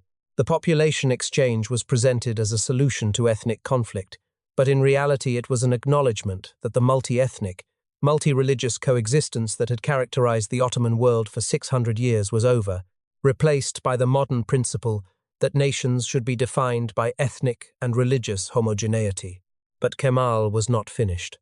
Having saved the Turkish nation from partition, he proceeded to do something that stunned the Islamic world and horrified Ottoman traditionalists. He abolished the Sultanate in 1922, ending the Ottoman dynasty that had ruled for over 6 centuries. The last Sultan, Mehmed VI, did not go down fighting or negotiating or even protesting. He was smuggled out of Istanbul in an ambulance and escaped on a British warship, the final ruler of a 600-year dynasty fleeing his own capital hidden in the back of a military vehicle. 2 years later, Kemal abolished the caliphate itself, the institution of Islamic spiritual leadership that had existed in some form for nearly 1,300 years. The last caliph, Abdul-Majid II, was put on a train and sent into exile in Europe with a single suitcase. The Ottoman Empire was not just ended. It was legally, constitutionally, and deliberately erased. What Kemal built in its place was a revolution so radical that it has few parallels in modern history. He created a secular republic modeled on European nation-states, replacing Islamic law with Swiss, Italian, and German legal codes overnight. He replaced the Arabic script that had been used to write Turkish for centuries with the Latin alphabet, effectively cutting the new nation off from its own written history in a single stroke. He banned the fez, the traditional Ottoman hat, and encouraged Western dress. He gave women the right to vote before France or Italy did. He changed the calendar, the measurement systems, and even mandated the adoption of surnames, taking for himself the name Ataturk, father of the Turks. And perhaps most significantly, he rewrote history itself. The Ottoman past was deliberately minimized in the new Turkish educational system, portrayed as backward, decadent, and fundamentally incompatible with the modern, secular, Western-oriented nation that Kemal was building. An entire civilization's legacy was reframed as something to be overcome rather than celebrated, and generations of Turkish citizens would grow up knowing more about European history than about the empire their own ancestors had built. When Ataturk died in 1938, he left behind a transformed nation, a secular republic that had pulled itself from the wreckage of imperial collapse through sheer force of will, military brilliance, and a willingness to sever ties with the past that bordered on the ruthless. But the Ottoman Empire, for all that Ataturk tried to bury it, did not simply vanish. Its shadow stretches across the modern world in ways that most people never realize, shaping borders, fueling conflicts, and haunting the memories of nations from the Balkans to the Middle East. The empire is gone, but the questions it left behind are very much alive. Why does the modern Middle East look the way it does? Why are there wars in Syria and Iraq that seem to have no end? Why does the Israeli-Palestinian conflict feel like a wound that will never heal? Why did the Balkans erupt in genocidal violence in the 1990s, 600 years after the battles that supposedly caused the hatred? Why do terrorist organizations in the 21st century declare themselves caliphates, invoking a title that was abolished almost 100 years ago? The answers to these questions are different in their details, but they share a common thread, and that thread leads back, again and again, to the Ottoman Empire and to what happened when it finally collapsed. The shadow of a 600-year empire does not simply disappear when the empire dies. It stretches across the decades and the centuries that follow, shaping borders, fueling grievances, defining identities, and creating power vacuums that the modern world is still desperately trying to fill. When the Ottoman Empire fell apart after World War I, Britain and France descended on its former Arab territories with maps and pencils and a breathtaking arrogance that would have consequences lasting far beyond their own imperial lifetimes. The agreement, known as Sykes-Picot, negotiated secretly during the war between British and French diplomats, divided the Ottoman Middle East into zones of influence that had almost nothing to do with the people who actually lived there. Iraq was assembled from three former Ottoman provinces, one predominantly Kurdish, one predominantly Sunni Arab, and one predominantly Shia Arab, groups that had no particular desire to share a single nation and whose forced cohabitation would produce decades of dictatorship, civil war, and foreign invasion. Syria and Lebanon were carved out to serve French strategic interests. Jordan was essentially invented as a consolation prize for a Hashemite prince who had been promised something better. Palestine was subjected to contradictory British promises, one to the Arabs who lived there and wanted independence, another to the Zionist movement that sought a Jewish homeland in the same territory. These were not ancient nations with deep historical roots. They were post-Ottoman creations, lines drawn on maps by European diplomats who understood the region's geography but had little interest in its human complexity. The ethnic, sectarian, and tribal tensions that have torn these countries apart for the past century are not inevitable features of Middle Eastern culture. They are the direct, predictable consequences of how the Ottoman space was divided by people who did not have to live with the results. The Balkans carry their own Ottoman wounds, and those wounds proved in the 1990s that they were nowhere close to healed. When Yugoslavia disintegrated and the wars of dissolution began, the rhetoric that fueled the killing reached back centuries to the Ottoman era for its justification and its emotional power. Serbian nationalists invoked the Battle of Kosovo, that bloody day in 1389, when Prince Lazar fell on the field of blackbirds, as if it had happened yesterday rather than 600 years ago. The divisions between Orthodox Christians, Catholic Christians, and Muslims in Bosnia, divisions that had their roots in Ottoman-era religious communities, became the fault lines along which a modern European country was torn apart with medieval savagery. Srebrenica, where over 8,000 Bosnian Muslim men and boys were massacred in 1995, was not an event that came from nowhere. It came from centuries of accumulated identity, fear, and resentment that the Ottoman era had created, and that no subsequent political system had managed to resolve. Ottoman history in the Balkans is not something studied in libraries. It is something that lives in the memories of families who lost everything within living memory. The Armenian genocide casts its own long shadow, made longer and darker by the refusal of the Turkish state to officially recognize what happened as genocide. The Armenian diaspora, scattered across the world by the deportations and massacres of 1915, has maintained a powerful cultural and political presence that keeps the memory of the genocide alive in international consciousness. The unresolved nature of this history poisons Turkish-Armenian relations to this day and remains one of the most contentious issues in international diplomacy, a wound that cannot heal because one side insists the wound was never inflicted. The consequences extend beyond bilateral relations into broader questions about historical accountability, about what nations owe to the victims of their predecessors, and about whether justice delayed by a century can ever truly be justice at all. And then there is the Caliphate, that ancient institution of Islamic leadership that Ataturk abolished with a stroke of a pen in 1924, creating a void in Sunni Muslim political life that has never been filled. The aspiration to restore the Caliphate has motivated movements ranging from the relatively moderate to the catastrophically violent.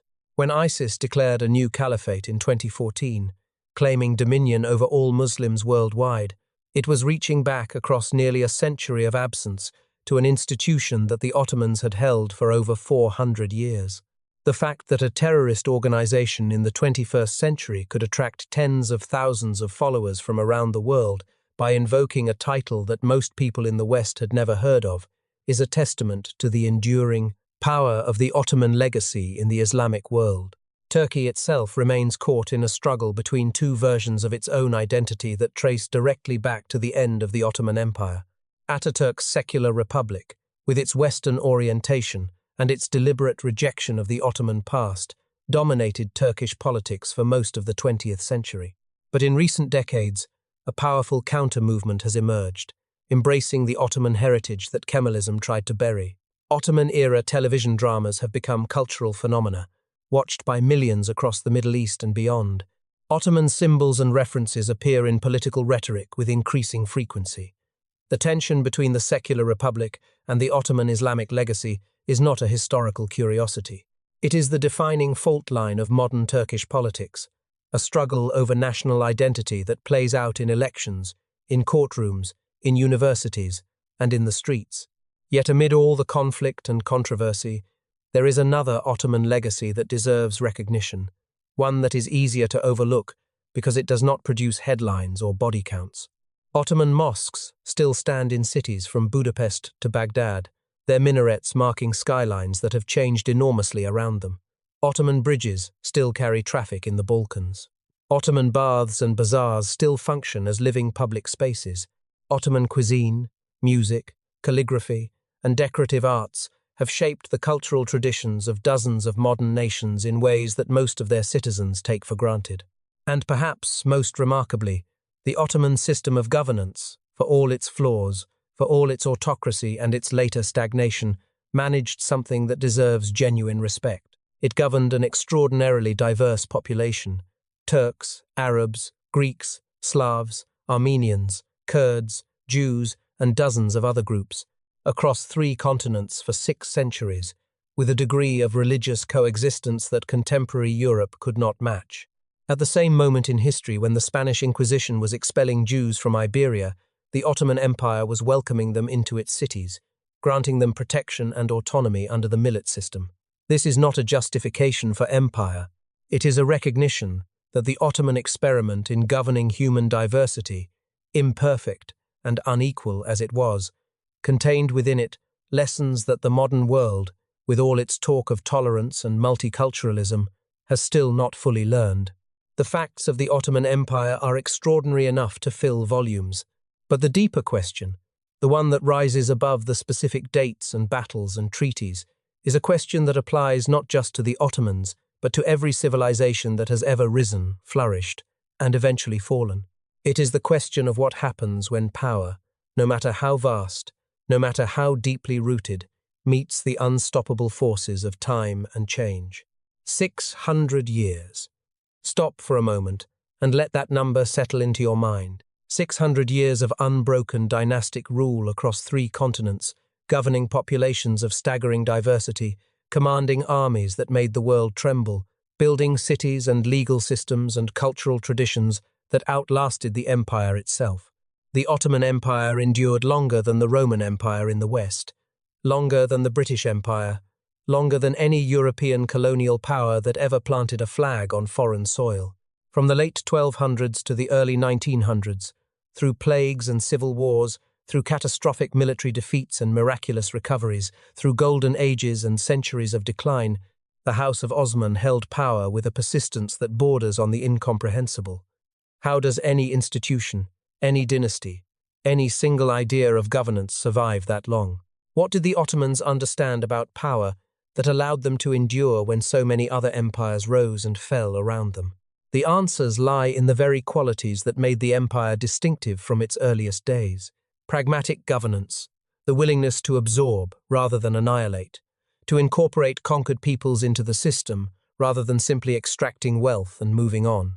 Religious tolerance, not the modern ideal of equality, never that, but a functional coexistence that allowed Muslims, Christians, and Jews to live under the same political roof for centuries, each community managing its own affairs within a framework that, for all its inequalities, provided a stability that contemporary Europe, tearing itself apart over Protestant and Catholic divisions and expelling its Jewish populations, could not achieve. A meritocratic streak that ran through the empire's most successful centuries, the Devshirme system, morally troubling as it was, producing administrators and soldiers chosen for ability rather than bloodline, and a strategic flexibility that allowed the early Ottomans to learn from their enemies, adopt new technologies, and change tactics when circumstances demanded it. These were not the qualities of a rigid, backward civilization. These were the qualities of a remarkably adaptive one. And yet the factors that drove Ottoman decline are equally instructive, because they are not unique to the Ottomans. They are the same forces that have brought down every great power in human history. Institutional rigidity. When the Janissaries blocked military reform and the religious establishment resisted legal modernization, The empire lost the very adaptability that had made it great. Isolation from global change, while Europe underwent the Renaissance, the scientific revolution, and the industrial revolution, transformations that fundamentally altered the balance of power in the world, the Ottoman system failed to keep pace, not because it lacked intelligent people, but because its institutions had grown too calcified to absorb new ideas quickly enough. The cage system produced sultans who were unprepared to rule at precisely the moments when brilliant leadership was most desperately needed. And beneath all of these specific failures lay perhaps the most dangerous assumption any civilization can make, the belief that what has always worked will continue to work, that the methods that built an empire will sustain it forever, that the world will wait while you decide whether or not to change. Every great power in history has eventually faced this same reckoning. The Romans faced it. The Chinese dynasties faced it, one after another, in a cycle so predictable that historians gave it a name. The British Empire faced it, and arguably, the dominant powers of our own era are facing it right now. The pattern is always the same. The institutions that drive a civilization's rise gradually become the obstacles that prevent it from adapting to a changed world. The traditions that once provided strength become chains that prevent movement. The pride that built an empire curdles into the arrogance that refuses to acknowledge its vulnerabilities. And the decline, when it comes, arrives not as a single dramatic catastrophe, but as the slow, quiet accumulation of small refusals to change, each one perfectly reasonable in isolation, collectively fatal over the course of generations. The Ottomans were not saints. Their history includes conquest, subjugation, fratricide, and atrocity. But they were also not the simple barbarian villains that Western history has so often portrayed. They were a complex, sophisticated, deeply human civilization that built things of extraordinary beauty, governed with remarkable skill during their best centuries, and wrestled with the same impossible questions that every civilization faces. When does strength become rigidity? When does tradition become a trap? When does the pride that builds something great become the blindness that destroys it? 600 years. From a nomad's tent on the forgotten edge of a crumbling frontier to the throne of the greatest city in the world, from the field of blackbirds to the gates of Vienna, from the golden magnificence of Suleiman to the muddy trenches of Gallipoli, from empire to republic, from memory to myth, the story of the Ottomans is not a story about a distant civilization that has nothing to do with us. It is a story about what happens when human ambition, human brilliance, and human flaws collide with the one force that no empire, no matter how powerful, has ever defeated. Time. 600 years of empire, dozens of sultans, 3 continents, and a legacy that still shapes the world you live in today. What do you think? Was the Ottoman Empire ahead of its time, or was its fall inevitable from the very beginning? Could history repeat itself with the empires of our own era? Drop your thoughts in the comments. And if this story opened your eyes to something you never learned in school, share it with someone who needs to hear it.